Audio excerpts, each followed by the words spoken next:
এই মুভির কাহিনী মাথা ঘুরিয়ে দেবে, তাই স্কিপ না করে মুভিটি পুরোটা দেখো বন্ধুরা, নিশ্চয়ই তোমাদের ভালো লাগবে।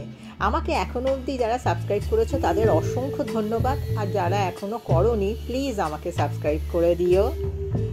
মুভির শুরুতে হরণ নামে একটি ছোট বাচ্চাকে দেখা যায়, যে ডক্টর তিলাকানের লাইব্রেরিতে ঠিক করে বই সাজিয়ে রাখছিল। সেখান দিয়ে ডক্টর অনিতা তখন যাচ্ছিল। সে এটা দেখে অবাক হয় আর ডক্টর তিলাকানকে জিজ্ঞাসা করে, এতটুকু ছেলে কি করে সিরিজ ধরে বইগুলো ঠিক করে রাখছে? তিলাকান বলে, হরণ একটা স্পেশাল চাইল্ড, অন্য বাচ্চাদের থেকে তার বুদ্ধি অনেক বেশি গ্রো করে, তাই ও এটা করতে পারছে। হরণের মা বাবা সম্পর্কে অনিতা জিজ্ঞাসা করলে তিলাকান বলে, হরণের মা বাবার কিছু বছর আগে ডিভোর্স হয়ে গেছে। হরণের কাস্টাডি তার বাবা পায়, আর তাদের মেয়ে দেবীর কাস্টাডি পায় তার মা।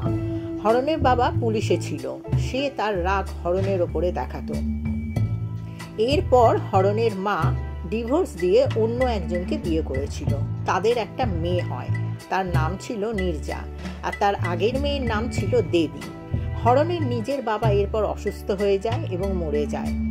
স্মিতাও অসুস্থ হয়ে হাসপাতালে ভর্তি হয়। স্মিতা ছিল একজন প্রফেশনাল স্কেচ আর্টিস্ট। সে তার বাচ্চাদের দায়িত্ব এরপর ডক্টর তিলাকানকে দেয়। তারপর স্মিতাও মরে যায়। এবারে কিছু বছর পরের দৃশ্য দেখা যায়। একটা শপিং মলে এমি নামে একটা মেয়ে ট্রায়াল রুমে ড্রেস চেঞ্জ করার সময় সে একটা হিডেন ক্যামেরা দেখতে পায়, যেটা নিয়ে সে বাইরে এসে স্টাফ মেম্বারদের বলতে থাকে যে কেউ মেয়েদের এইসব ভিডিও বানাচ্ছে, সে এখানেই কোথাও আছে। তখন এমি দেখে একটা ছেলে স্টাফ মেম্বারের হাত থেকে মোবাইলটা ছিনিয়ে নিয়ে ছুটে পালাচ্ছে, আর তারপরেই দেখা যায় সেই স্টাফ মেম্বারদের একজন, যার নাম ছিল অমর, সেই হলো নাটের গুরু। সে গিয়ে সেই ছেলেটার কাছ থেকে মোবাইলটা নিয়ে নেয় আর এমির ভিডিওটা বার করে তার সম্পর্কে খোঁজ নিতে থাকে। সে আরও মেয়েদের ভিডিও ক্লিপ বানিয়ে রেখেছিল, আর তার এক সাকরেদ নকুলকে এমির ব্যাপারে সব খোঁজ নিতে বলে। তাদের কথায় বোঝা যায় অমর নকুলকেও ব্ল্যাকমেল করছিল। ওদিকে এমি পুলিশের কাছে গিয়ে কমপ্লেন করে দেয়। এবারে এমি নিজের বাড়িতে ফেরার সময় অমর সেখানে গাড়ি নিয়ে আসে আর তার সেই ভিডিও দেখিয়ে ব্ল্যাকমেল করে। এমি ভয় পেয়ে এটিএম থেকে সব টাকা তুলে অমরকে দিয়ে দেয়। অমর নিজের আড্ডায় পৌঁছে দেখে এক অজ্ঞাত লোক আগে থেকে সেখানে ছিল। সে অমরকে মেরে দেয় আর তার ঘর পুরো জ্বালিয়ে দেয়। অমরও জ্বলে শেষ হয়ে যায়। কিছুদিন পর ইন্সপেক্টর দীনেশ অমরের মার্ডার কেস নিয়ে কথা বলছিল, কিন্তু কোনো সূত্র সে খুঁজে পাচ্ছিল না। পরের দিন জ্যাকুব নামের এক অফিসার দীনেশের সাথে দেখা করে আর বলে একটা মেয়ের সেফটির জন্য অন্য রাজ্য থেকে তাকে এখানে অ্যাপয়েন্ট করা হয়েছে, আর দীনেশের ডিপার্টমেন্ট তার থেকে সাহায্য পাবে। দীনেশ বলে, তুমি মেয়েটাকে নিয়ে আমার অ্যাপার্টমেন্টে শিফট করতে পারো, এটা খুবই সেফটি হবে। আর ওই অ্যাপার্টমেন্টে হরণ তার ফ্যামিলি নিয়ে থাকতো। ফ্যামিলিতে তার বড় বোন দেবী, ছোট বোন নীরজা আর ডক্টর তিলাকান ছিল। ইয়াকুব ভিকটিমকে নিয়ে এখানে শিফট করে যায়। সবার কাছে সে নিজের পরিচয় গোপন করে রাখে, আর ভিকটিমের নাম বলে আয়ান এবং সে তার ভাই। তাদের সাথে আরেকজন মহিলা পুলিশও থাকতে আসে। এই অ্যাপার্টমেন্টে একদিন চোর ঢুকে পড়ে। পুলিশ তার স্কেচ বানায়। একটা বাচ্চা চোরটাকে দেখেছিল এবং তাকে দিয়ে এই স্কেচটা বানানো হয়। হরণ সেখানে ওই আর্টিস্টের ভুল ধরিয়ে দেয়। তখন হরণ বাচ্চাটাকে ভালো করে সব কিছু জেনে নিয়ে স্কেচ বানায়, আর তার স্কেচ দেখে বোঝা যায় এই অ্যাপার্টমেন্টের প্লাম্বারই হচ্ছে চোর। জ্যাকুব হরণের এই ট্যালেন্ট দেখে খুব ইমপ্রেস হয়। সে হরণের সাথেও দেখা করে আর বলে, কেসের সব কিছু আমি তোমাকে বলতে পারবো না, কিন্তু আমার এই কেসে তোমার সাহায্য চাই। এই মেয়েটা একজন হত্যাকারীকে দেখেছে। আমরা চেষ্টা করছি আর্টিস্টকে দিয়ে আঁকাতে, কিন্তু সফল হতে পারছি না। হরণ, তুমি যদি আমাদের সাহায্য করো। হরণ রাজি হয়, আর পরের দিন আয়ানের কাছে খুঁটিয়ে খুঁটিয়ে জেনে নিয়ে সে স্কেচ তৈরি করে। কিন্তু সে সেই স্কেচটা নিয়ে জ্যাকবকে দেখায় এবং সে চমকে যায়, এটা তো হরণেরই স্কেচ। হরণ বলে, এরকম হতেই পারে, যে ভিকটিম ভয় উত্তেজনায় অনেক ডিটেলস ভুলে যায়। এটা কোনো হয়রানের ব্যাপার নয়, তার চোখের সামনে যা দেখে তাই সে বলতে থাকে। তুমি ভেবে দেখো, আমাকে দেখে সে হত্যাকারী বলল না কেন? স্কেচ করানোর তো কোনো দরকারই ছিল না। তার থেকে আয়ানকে রেস্ট নিতে বলো, তারপরে আমরা ট্রাই করব।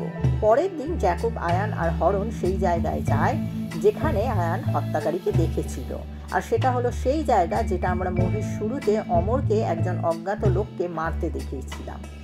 এখানে আবারও হরণ আয়ানের কথা মতো স্কেচ বানায়। হরণের আঁকা শেষ হলে সে জ্যাকবকে দেখায়, বলে আয়ানকে দেখালে ও কনফিউজড হয়ে যাবে, কিন্তু জ্যাকব বলে ওকে দেখিয়ে কনফার্ম তো করতেই হবে। তখন আয়ানকে দেখানো হয় আর সে বলে হ্যাঁ, একেই সে রাতে আমি দেখেছিলাম। হরণ কিন্তু হতবাক হয়। সেই রাতে হরণ আমির আলী নামে একটা লোককে কল করে আর বলে সে রাতে আয়ান কিন্তু আমাকেই দেখেছিল, কিন্তু সে সেটা বলছে না কেন। আয়ানের ব্যাপারে আরও কিছু জানার জন্য একটা জ্যামার তার বিড়ালের গলায় বেঁধে দেয় হরণ। বিড়ালটা আয়ানের ঘরের দিকে যায়, যার জন্য আয়ানের নেটওয়ার্ক কাজ করে না। তখন হরণ তার ঘরে যায়, কিন্তু সে সময় তিলাকান তার বিড়ালটাকে খুঁজতে খুঁজতে সেখানে চলে আসে আর বলে তুমি এখানে কি করছো? হরণ বলে আমি একটা আওয়াজ শুনে এদিকে এলাম। দুজনে যখন ঘরে ঢোকে তখন আয়ান বন্দুক হাতে দাঁড়িয়েছিল। তখন জ্যাকবও সেখানে এসে যায়। সেও অবাক হয়, কিন্তু আয়ান এদের কাউকেই চিনতে পারছিল না। ডক্টর তিলাকান বলে আমি বুঝতে পারছি এই অসুখটা খুবই গুরুতর। তখন তাকে তিলাকান রজনীকান্তের একটা ফটো দেখিয়ে বলে এটা কে বলো তো? সে রজনীকান্তকে চিনতেই পারল না। তিলাকান আয়ানকে হাসপাতালে নিয়ে গিয়ে অনেক পরীক্ষা করলো। তারপর তিনজনকে ডেকে বলে আয়ানের অসুখটা সত্যি গুরুতর। সে কারুর মুখ চিনতে পারে না, মনে রাখতে পারে না। ছোটবেলায় কিছু হয়েছিল, নয়তো কোনো বড় দুর্ঘটনা থেকে এরকম হয়েছে। তার নজরে সব লোকের মুখ এক। ও নিজেও জানে না যে ওর এই অসুখটা আছে। হরণ বুঝলো এবারে কেন আয়ান তাকে চিনতে পারেনি। এবারে ফ্ল্যাশব্যাকে একটা দৃশ্যে দেখা যায় আয়ানের আসল নাম হচ্ছে অ্যালিসা। সে একজন নিউজ রিপোর্টার। সে একদিন নকুলের সাথে দেখা করে। নকুল অমরের ব্ল্যাকমেল করা নিয়ে সব খুলে বলে, কিছু প্রমাণও দেয় যে কি করে অমর মেয়েদের ব্ল্যাকমেল করত। তাদের থেকে যে শুধু টাকা নিত তাই নয়, তাদের সাথে অসভ্যতামিও করত। অ্যালিসা তার বসকে সব বলে। তার বস বলে এই প্রমাণ যথেষ্ট নয়, আরও প্রমাণ চাই। এইটুকু প্রমাণ নিয়ে কোনো নিউজ টেলিকাস্ট করা যায় না। তখন অ্যালিসা জ্যাকবের কাছে যায় আর সব বলে, আর বলে এক অজ্ঞাত লোক আমাকে এইগুলো বলেছে। জ্যাকব গোপনে তদন্ত করতে শুরু করে। সেই রাতে অ্যালিসার বস তাকে বলে তুমি তোমার প্রমাণগুলো দাও, আমি ওটাই টেলিকাস্ট করব। কালপ্রিটের নাম, চেহারা, লোকেশনের সব জানতে পারলে আরও ভালো হবে। অ্যালিসার কাছে অমরের লোকেশনটা আগে থেকেই ছিল। সেই অ্যাড্রেসে অ্যালিসা যখন সেখানে যায় তখন সে দেখে কেউ একজন অমরকে মেরে জায়গাটা জ্বালিয়ে দিচ্ছে। এই দেখে সে ঘাবড়ে যায় এবং সেখান থেকে তাড়াতাড়ি করে পালাতে গিয়ে তার অ্যাক্সিডেন্ট হয় আর মাথায় সে চোট পায়। জ্যাকব এটা জানতে পেরে হাসপাতালে তাকে দেখতে যায় আর তাকে প্রোটেকশন দিতে থাকে। এবারে বর্তমানে দেখা যায় জ্যাকব ভাবতে থাকে অ্যালিসা প্রথমবার তো আমার চেহারাও আঁকাতে পারত, কিন্তু হরণের চেহারাই কেন আঁকালো? তাহলে আমি যে কিলারকে খুঁজছি সে কি সেই হরণ? তখন সুপ্রিয়া নামে এক মহিলাকে হরণের সম্পর্কে খোঁজ নিতে বলে জ্যাকব। জ্যাকব হরণের কাছে গিয়ে এবারে সরাসরি বলে আমি সত্যিটা জানি, তুমি অমরকে মেরেছো, কিন্তু কেন? হরণ কোনো উত্তর দেয় না। তখন জ্যাকব দীনেশকে কল করে বলে অমরকে হরণই মেরেছে। দীনেশ হরণের কাছে আসে আর জ্যাকবকে বলে তাহলে অ্যালিসা পরে অন্য একজনের চেহারা আঁকালো কেন? জ্যাকব বলে হরণ অ্যালিসার ভুলে যাওয়ার কথাটা জানতো, তাই সে অন্য একজনের চেহারা এঁকেছে যার কোনো অস্তিত্বই নেই। সেখানে তখন আমির আলী নামের লোকটি আসে আর বলে সেই এই কাজটা করেছে, অর্থাৎ সেই অমরকে মেরেছে। কিন্তু জ্যাকব ঠিক বুঝতে পারে না যে হচ্ছেটা কি, কিন্তু এটুকু সে বুঝতে পারে যে হরণই এটা করেছে। তাই সে হরণকে বলে তোমার কাছে এখনো সুযোগ আছে, নিজে থেকে সারেন্ডার করো। অমরের কাছে যে হার্ড ডিস্ক ছিল সেটা তোমার কাছে এখন আছে, সেটা আমি কোর্টে দেখিয়ে তোমার সাজা কম করে দেব। হরণ এবারে বলে, ঠিক আছে, কিছুক্ষণের জন্য আমি ধরে নিলাম আমি অমরকে মেরেছি, আর তার কাছে থাকা হার্ড ডিস্ক এখন আমার কাছে আছে, কিন্তু অমরের সাথে আমি ওই জায়গাটা কেন জ্বালিয়ে দিয়েছিলাম? তাতে তো সবই জ্বলে পুড়ে গিয়েছিল। দীনেশকে তখনই জ্যাকুব কল করে জিজ্ঞাসা করে যে ওখান থেকে কি এভিডেন্স পাওয়া গিয়েছিল, হার্ড ডিস্ক কি পাওয়া গিয়েছিল? দীনেশ বলে, হ্যাঁ, অমরের বিছানার তলায় সেটা পাওয়া গিয়েছিল, সব আমাদের কাছেই আছে। জ্যাকুব বলে, ওই হার্ড ডিস্ক আমার চাই।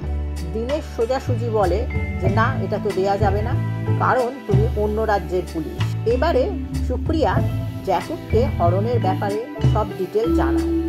এদিকে দীনেশ কর্ণাটকের পুলিশ অফিসারের সঙ্গে কথা বলতে বলতে জ্যাকুবের ব্যাপারেও জানতে চায়।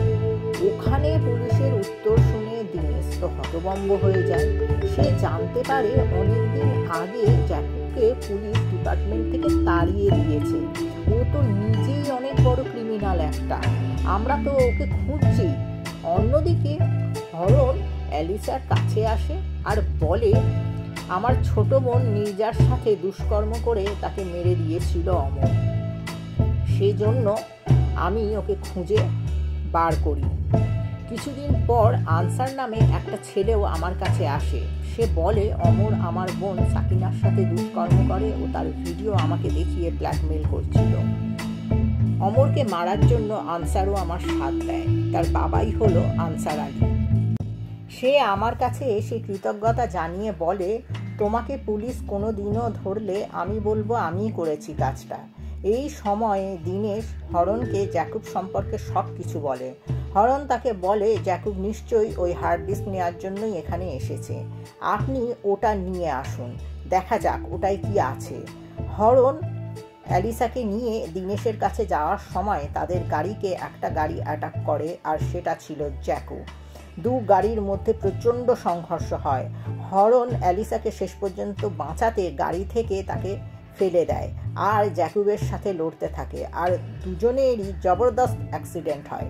4 দিন বাদে অ্যালিসা তিলাকানের সাথে দেখা করে আর চমকে যাওয়ার মতন একটা কথা বলে। 4 দিন আগে ওই গাড়ি নিয়ে সংঘর্ষের পর হরণ অসুস্থ অবস্থায় অ্যালিসের কাছে আসে, আর তারা হার্ড ডিস্ক নিতে দীনেশের কাছে যায়, কিন্তু দীনেশকে হরণ হঠাৎই বন্দুক দিয়ে মেরে ফেলে আর অ্যালিসার দিকেও বন্দুক তোলে, কিন্তু তাকে না মেরে চলে যেতে বলে। এবার অ্যালিসা তিলাকানকে বলে, আমি বুঝতে পারছি না আমি কার ওপর ভরসা করব। আসল কালপ্রিট তো হরণ।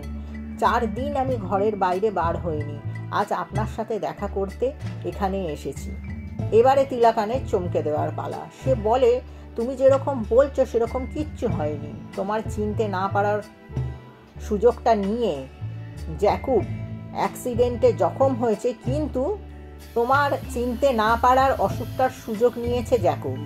অ্যাক্সিডেন্টে জখম হয়েছে হরণ, জ্যাকুব না। সেজন্য সে হরণের জামা কাপড় পরে অ্যালিসার কাছে আসে, আর জ্যাকুবকে অ্যালিসা হরণই ভাবে, আর তার সাথে দীনেশের কাছে গিয়ে হার্ড ডিস্ক নেয় আর দীনেশকে মারে। আর নকুল যে অ্যালিসাকে সব কিছু বলেছিল সে সেখানেই আসে আর বলে, হ্যাঁ আমি দেখেছি, দীনেশকে জ্যাকুবই মেরেছে।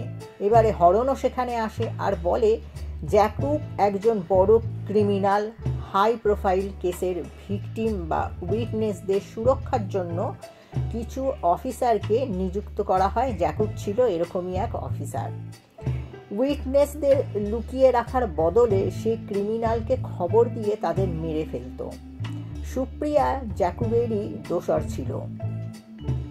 একদিন এক ব্যবসায়ী চিনাপ্পা এক বড় স্ক্যাম করে এবং জার্নালিস্ট দেবরাজ তার বিরুদ্ধে সব প্রমাণ জোগাড় করে। কোর্টে যেদিন কেসটা উঠবে সেদিন চিনাপ্পা দেবরাজকে মেরে দেয় এবং দেবরাজকে মারার সময় দেবরাজের ওয়াইফ চিত্রামণি চিনাপ্পাকে দেখে ফেলে। কোর্টে সে কথা বলে আর চিনাপ্পাকে অ্যারেস্ট করে পুলিশ। সেই কেস এখনো চলছে।